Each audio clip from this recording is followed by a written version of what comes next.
Hello students, welcome to 5th lecture of D and F block elements.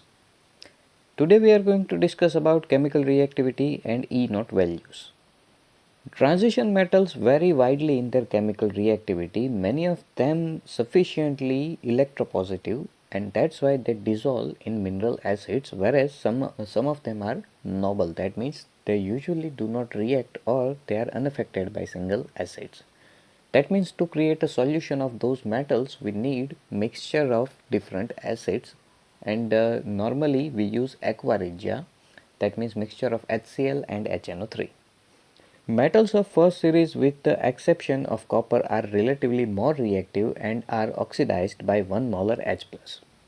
And we can say that point because we already learned that in electrochemistry unit copper has positive reduction potential. That means normal tendency of copper is to form metallic atoms instead of ions, whereas other metals shows negative value of reduction potential. That means usually they will undergo oxidation and form positive ions.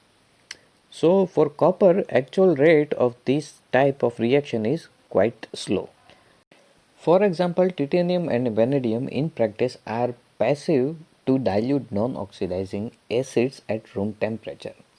The E0 values for M plus M mentioned in table 8.2 indicate a decreasing tendency to form divalent cation across the series. Now from this data, how can we predict it is decreasing? So simply, when plus 3 ion converts into plus 2 ion, it is called reduction because oxidation state is decreasing. So for that we need positive reduction potential. If positive reduction potential occurs, that means these type of reactions are easy to obtain. If negative reduction potential occurs, that means it is hard to achieve. So this general trend towards less negative E0 values is related to increase in the sum of the first and second ionization enthalpy. It is interesting to note that E0 values for Mn, nickel and zinc are more negative than expected from the general trend. Whereas stabilities of half filled D subshell D5 and Mn plus 2 and completely filled D shell D10 in zinc are related to their E0 values. For nickel, the value is related to highest negative enthalpy of hydration. So these are the reasons of the exception of these metals. An examination of E0 values of the redox couple M3 plus to M2 plus shows that the Mn3 plus and CO3 plus ions are the strongest oxidizing agent in aqueous solution. The ion Ti plus 2, V2 plus and Cr2 plus are strong reducing agents and will liberate hydrogen from the dilute acid as followed mentioned. So now let's talk about the magnetic properties of these metals. So magnetic properties are already discussed in first unit. We discussed that we have 5 different type of magnetic properties: paramagnetism, diamagnetism, ferromagnetism, ferrimagnetism and antiferromagnetism. Now in this unit we are going to discuss about two main category, paramagnetism and diamagnetism.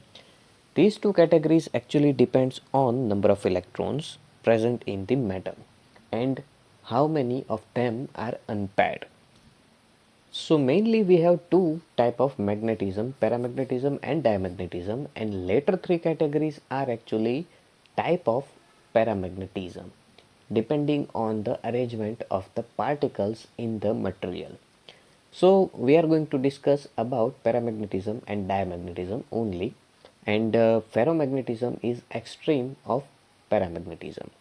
Paramagnetism usually feels attraction towards the external magnetic field, whereas diamagnetism feels repulsion in presence of external magnetic field. But this attraction and repulsions are usually weak. In case of ferromagnetism, this attraction will be comparatively very strong. Now, for paramagnetism, we need at least one unpaired electron present in atom or ions. If we have one unpaired electron, then it will show at least one electron, then it will show magnetic properties or it will feel attraction in external magnetic field.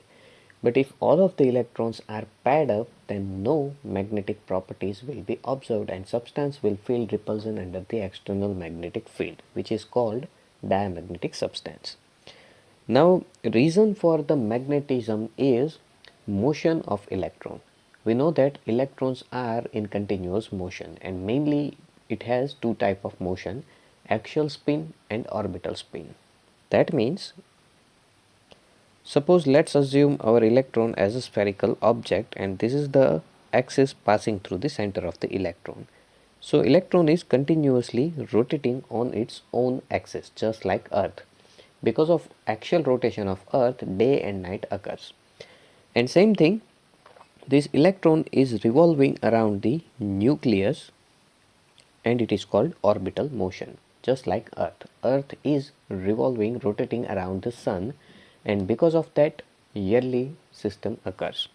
So because of these two type of spin, axial and orbital, electron generates magnetic property. Because when charged particles are in motion, they generate magnetic properties. But in case of 3D transition series, main factor affecting the magnetic property is axial spin. Contribution of orbital spin up to 3D series is negligible. So we can easily ignore the effect of orbital motion in this case. But for later series, you have to consider orbital motion as well. But for right now, for this case, we can only concentrate on axial motions of electron. That means you have to count the total number of electrons present in atom in unpaired state. That means we have to count total number of unpaired electrons, and then we can calculate the spin magnetic properties. So for this case, we can calculate the magnetic properties from the spin only formula, which is mentioned here. So this sign is called mu, and it is equal to under root n into bracket n plus 2, where n represents number of unpaired electrons present in given species. Species may be an atom or ions depending on the state. Unit of mu is Bohr magneton, or in short Bm. Single unpaired electron has magnetic moment of 1.73 Bohr magneton, or Bm. When two different electrons are paired up, they will have opposite spin, and they will cancel out each other's magnetic properties because of opposite spin. So they will counter each other, and that's why paired electrons do not show any kind of magnetic property, although both of them are producing. But what happens when one electron produces magnetic property in certain direction, then second one will produce because of opposite spin in opposite direction. That's why both will cancel out each other's magnetic property. That's why we need unpaired electrons to obtain magnetic properties or paramagnetism. So here some examples are mentioned, and we will count them according to this equation on the basis of number of unpaired electrons present in that configuration. And the practical use of this magnetic property is, if we can practically measure the magnetic properties, and we can do it, then we can find the number of electrons present in the compound, number of unpaired electrons present in the compound, by using the same equation. So let's check given table and the values of observed and practical magnetic property.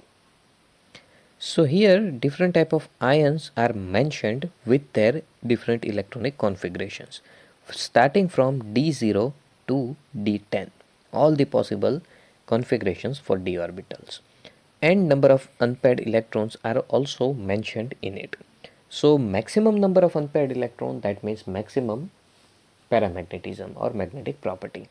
So as the number of unpaired electron increases, more and more magnetism will be produced. Here we have calculated values using the equation mentioned earlier, and these are the practical values observed during the actual practical magnetic tests. So slight variation will be observed, and it is because of orbital spin contribution, because as mentioned earlier, it is negligible, but still it is present. So slight variation from the calculated value will be seen here. Now let's talk about the number of unpaired electrons with the different electronic configuration of d orbital.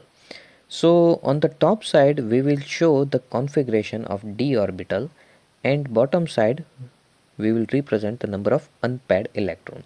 Suppose we have D1 configuration, then you will get one unpaired electron as follow. On D2 configuration, we have two unpaired electrons. On D3 configuration, we have three unpaired electrons. On D4 configuration, we have four unpaired electrons, and D5 gives five unpaired electrons. Now from D6 pairing will start. So on D6 we have only four unpaired electrons because of pairing like this. On D7 we have 3, again one more pair. On D8 we have 2, one more pair. On D9 we have 1, and on D10 final configuration we have 0 unpaired electron. And similarly, when we have 0 electrons in d orbital, we have 0 unpaired electron obviously. So this is our range to fill in the equation mu is equal to under root n plus 2. So maximum we have to fill up to 5 electrons because maximum possible unpaired electron value for d orbital is 5. Later as we move from 5 to 10, pairing will start, and that's why unpaired electrons will decrease. Now let's check one simple numerical. Let's assume number of unpaired electron in this case is equal to 2. So let's do the calculation. So under root 2 into bracket 2 plus 2. That means under root 2 into 4, it is under root 8, and under root 8 is equal to 2.84. So this is the value of calculated paramagnetism when we have two unpaired electrons. So all the possible values of the unpaired electron for d orbitals are mentioned with their calculated and observed value, so you can check and confirm yourself. So easy method is just remember these 5 values. Okay, by remembering these 5 values, that means from 1 unpaired electron to 5 unpaired electron, we can quickly answer the questions. No need to calculate them each time because we have only 5 different possible values for d orbital. It is d1 to d5 electronic configuration, and we have 5 possible calculated values for that as well. Next is a formation of colored ions. Now this topic is more related to our next unit, unit 9, but still some of the portions are common, that's why we are going to discuss this point anyway. So complex compounds have specific tendency to show colors, and complex compounds contains d orbital elements, that means 3D series and other 4D and 5D series as well. Now initial statement mentioned here, when an electron from lower energy d orbital is excited to higher energy d orbital, the energy of excitation corresponds to frequency of light absorbed. Now what this point is trying to say, so as mentioned earlier, suppose we have two different type of possibilities in complex compound formation, tetrahedral and octahedral. Without any external effect on the metal atom or ion, all the 5d orbitals will have same energy. But under the influence of external fields of ligands, it can split. Suppose our ligand is octahedral, that means now let's say our metal is surrounded by total 6 ligands like this in tetrahedral manner. That's why these equal energy orbitals will split because of repulsion of these ligands electron. Ligand's electron will repel closest orbitals highest, and if it is comparatively at the distance, then repulsion will be minimum. So all the ligands are present on axis because it is symmetrical shape. Octahedral bonds are present on axis. That means on axis orbitals of the metals will feel more repulsion, and on axis orbitals are referred as Eg orbitals, and these two orbitals are dx square minus y square and dz square. So these two orbitals will feel more repulsion, and that's why their energies will increase. And on the other side, between the axis orbitals known as T2g orbitals will lower their energy because of less repulsion. So these type of splitting will occur. Now let's say our our central metal atom or ion contains d3 electronic configuration, and at the bottom side we have 3 between the axis orbitals dxy, dyz and dxz. So each of these will accept one electron because our configuration is d3. So one electron in dxy, one in dyz and one in dxz. Our 3 orbitals contains one electron each, whereas our between the on axis orbitals are empty at the top side. But when light radiation falls on this substance, it will absorb some of the energy coming from the light source, and by the absorbance of this energy, this electron will shift from lower energy to higher energy d orbitals. That means in this case we can say that our shifting is T2g to Eg. These 3 orbitals are known as T2g, and on axis orbitals present at the top here they are known as Eg orbitals. So shifting is T2g to Eg, and during this it depends on absorbance of the light, and light absorbance depends on gap of these two. Okay, so distance or energy gap between these two types of orbital or d orbitals will give us different type of colors. Let's say our compound absorbs certain kind of wavelengths. That means suppose to shifting of electron from lower energy to higher energy d orbital, our electrons needs specific type of energy, no more, no less. And because of that, let's say electrons absorbs red colored light from the light source. So red colored light will be absorbed and remaining lights will be the color of our compound.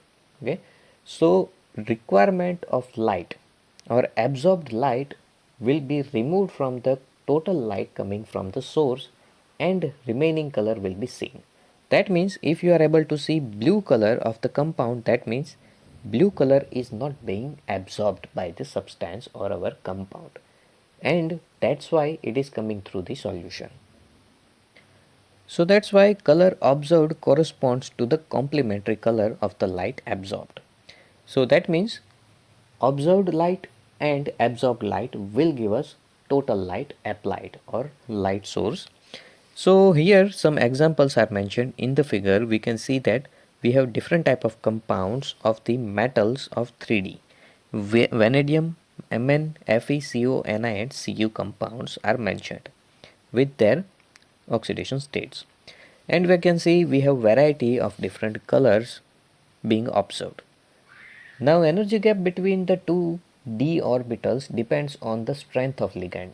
If ligands are strong, then more will be splitting and more requirement of energy will be for transition of electron from lower energy d orbital to higher energy d orbital. And if ligands are weak, then less gap will be observed, and that's why requirement of energy will be less. And that's why we have variety of different colors in this case. Now from this table we have different configurations with examples and their colors. Now you will notice D0 configurations do not have any colored compounds. They are colorless. As well as D10 configuration is also colorless.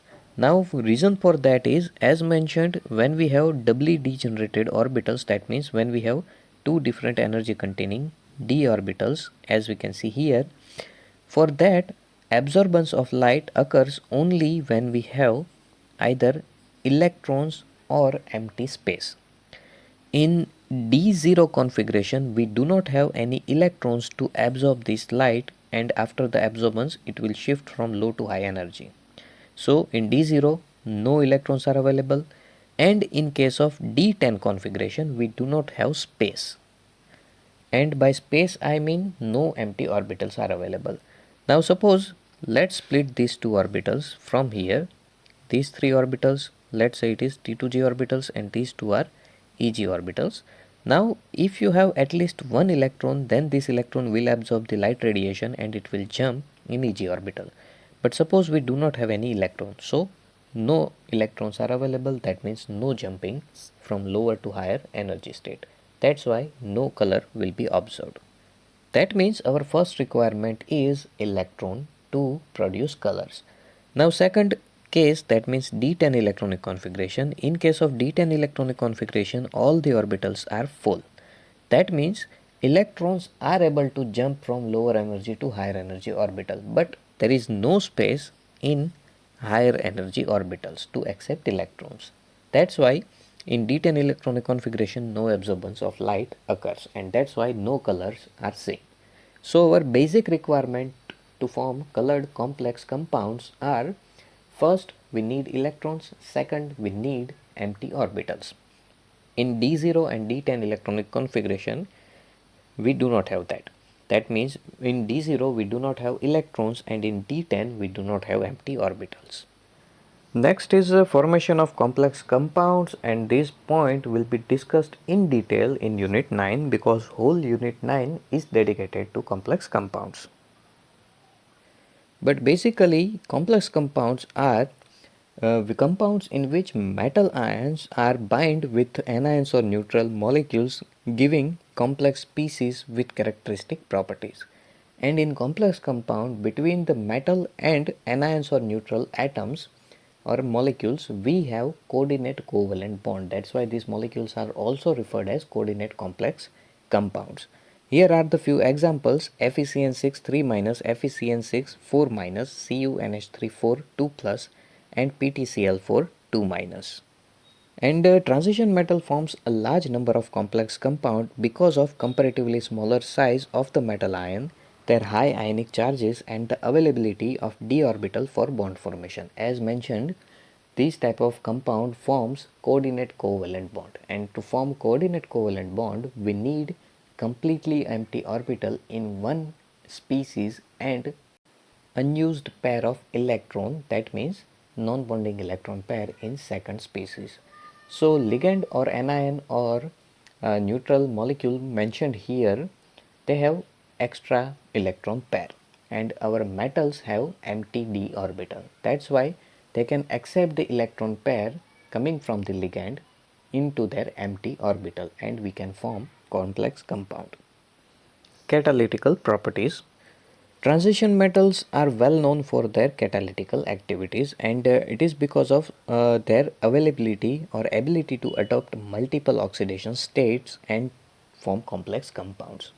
So whenever certain reactions uses catalyst, it is mentioned that catalysts do not take part in the reaction, but it is actually false. Catalysts do participate in reaction, but after the reaction they will be obtained in their pure state again. That means they gives us reversible reaction. First they will form complex compound with our reagents, and later after the formation of product they will separate out in their initial pure state. Certain examples are mentioned: vanadium in contact process, and iron in Haber process, nickel in hydrogenation. These are well known examples of 3D metals used as a catalyst. And catalysis is surface phenomenon, and we already learned in surface chemistry how surface phenomenon catalyzes the reaction. So it is already discussed in that unit, you can go and check. And with the absorbance of the reactant on the surface, it increases the surface concentration, and that's why higher concentration leads us to stronger reactions. And here the example of catalysis reaction is mentioned. So in this reaction our actual catalysis is iron, and it is not mentioned in overall reaction because it will be back again after the reaction completion. But here step by step reaction is mentioned. So Fe3 plus when reacts with I minus, it gives us I2, and Fe2 plus when reacts with S2O8 2 minus, it converts into Fe3 plus again, and you will get SO4. That means from the first reaction, overall reaction, which is mentioned as 2I minus plus S2O8 2 minus, gives I2 and 2SO4 2 minus. In this reaction, oxidation of iodine is mentioned. That means reduction of S2O8 will be there. But as we can see in these two separate steps, none of them is doing oxidation or reduction of each other. actual reaction occurs because of Fe. Formation of interstitial compounds. Interstitial compounds are those which are formed when small atoms like hydrogen, carbon, nitrogen are trapped inside the crystal lattice of the metal. That means these type of smaller atoms occupies interstitial site, and interstitial site, that means it is not their actual position, but by mistake or by some consequences they are present during the formation of lattice, and now they cannot be removed from that location. So they are usually non-stoichiometric and are neither typically ionic nor covalent. For example, TiC, Mn4n, Fe3H, VH0.56 and TiH1.7. So you can see that there is no stoichiometry maintained here, and reason for that is they are not permanently bonded with each other. Hydrogen or carbon or nitrogen, they are not permanently attached with the metals, but by mistake they are just trapped in the voids of the metal lattice. The formula quoted here do not of course correspond to any normal oxidation state of the metals. Because of the nature of the composition, these compounds are referred to us as interstitial compounds. The principal physics and the chemical characteristics of these compounds are as follow. So we have four of them. They have high melting points, higher than those of the pure metals. They are very hard. Some borides approach the diamond in hardness, and diamond is strongest natural material. They retain metallic conductivity and they are chemically inert. Now reason for this type of property is when we have these type of interstitial atoms inside the lattice like this, suppose we have these four metal atoms and we have empty space, that means void here. Now let's say during the formation of this lattice, one smaller sized hydrogen atom was present already here and metal atoms were settled on the lattice points, and now no escape for this small sized atom. So because of presence of this smaller sized atom, electrons of these metals will feel attraction towards it. They are not bonded with each other, that means they contains unpaired electron, and because of this type of attraction of electron towards the center of the void, metal atoms also feels attraction towards the center, and that's why they are more tightly held together, and this is the reason why they are stronger than the metals. Interstitial compounds are stronger than the metals, and same reason is applicable for the melting points as well. So strength of interstitial compounds and melting points of interstitial compound as well as inertness of interstitial compound is because of these type of attraction of these smaller sized particle present in void. Because of the attraction, metals and their electrons are more concentrated towards the center of the void instead of roaming around freely. Now last point for the current topic is alloy formation. Alloys, that means mixed metals. So alloys are the blend of metals prepared by mixing the components, that means different metals and certain non-metals in some cases. Alloys may be homogeneous solid solution in which the atoms of one metal are distributed randomly among the atoms of other. Such alloys are formed by the atoms with a metal radii that are within the 15% of each other. That means if you have comparatively more difference in their atomic radii, then it will disturb the arrangement of lattice, and that's why they cannot form good alloys. Because of similar radii and other characteristics of transition metals, alloys are readily formed by this metal. The alloys so formed are hard and have often high melting points. The best known are ferrous alloys. Chromium, vanadium, tungsten, molybdenum and manganese are used for the production of the variety of steel and stainless steels. So that means our stainless steel used in our regular household vessels is actually alloy. Alloy of transition metals with known transition metals such as brass and bronze are also considerable industrial importance.